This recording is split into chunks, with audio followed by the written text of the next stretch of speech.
Kisah Sufi yang cerdik kalahkan setan raksasa jahat.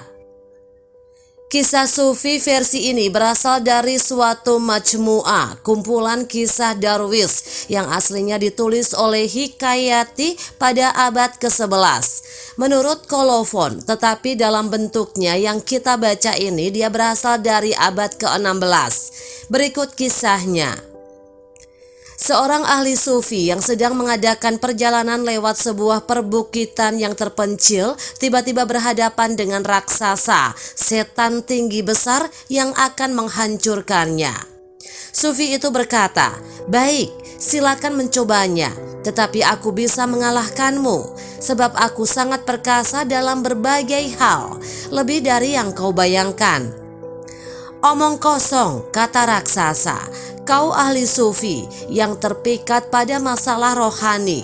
Kau tidak akan bisa mengalahkan aku, sebab aku memiliki kekuatan badaniah, aku 30 kali lebih besar darimu." "Kalau kau menginginkan uji kekuatan," kata Sufi, "ambil batu ini dan perahlah air darinya." Dia memungut sebutir batu kecil lalu memberikannya kepada si setan. Setelah berusaha sekuat tenaga, raksasa itu menyerah. "Tak mungkin, tak ada air dalam batu ini. Coba tunjukkan kalau memang ada airnya." Dalam keremang-remangan sang sufi mengambil batu itu, juga mengambil sebutir telur dari kantungnya, lalu memerah keduanya, meletakkan tangannya di atas tangan raksasa.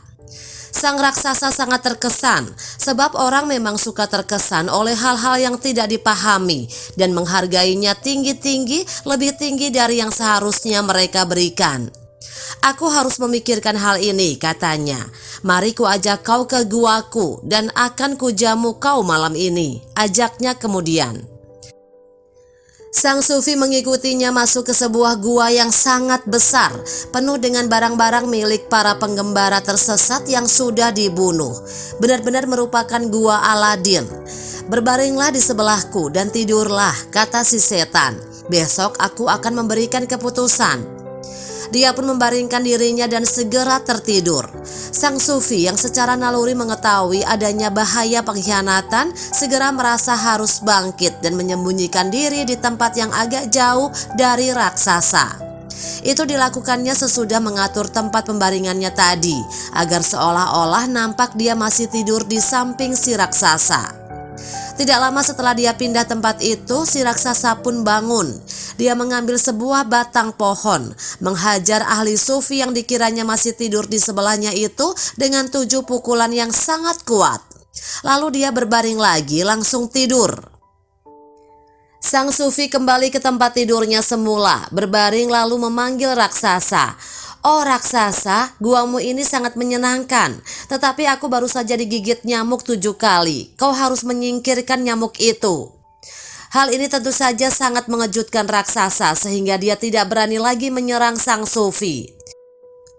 Bagaimanapun kalau seorang telah dipukul 7 kali dengan sebuah batang pohon oleh raksasa yang menggunakan tenaga sekuat-kuatnya.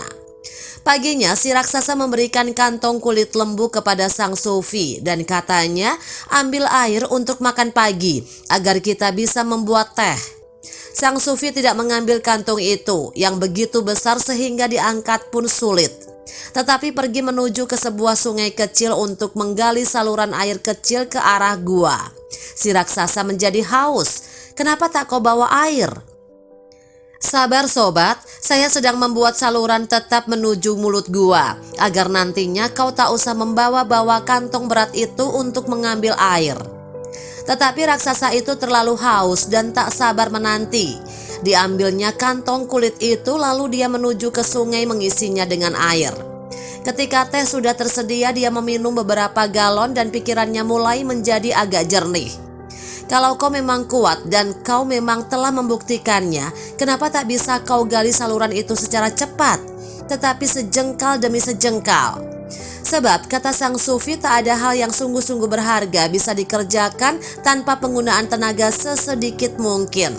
Setiap hal menuntut penggunaan tenaga sendiri-sendiri, dan saya menggunakan tenaga sesedikit mungkin untuk menggali saluran." Di samping itu, aku tahu bahwa kau begitu terbiasa menggunakan kantong kulit itu sehingga tidak bisa meninggalkan kebiasaanmu. Idrisah dalam kisah-kisah Sufi dari terjemahan Supardi Djoko Damono menjelaskan tentang catatan kisah ini sering terdengar di warung-warung di Asia Tengah dan menyerupai cerita rakyat di Eropa pada abad pertengahan.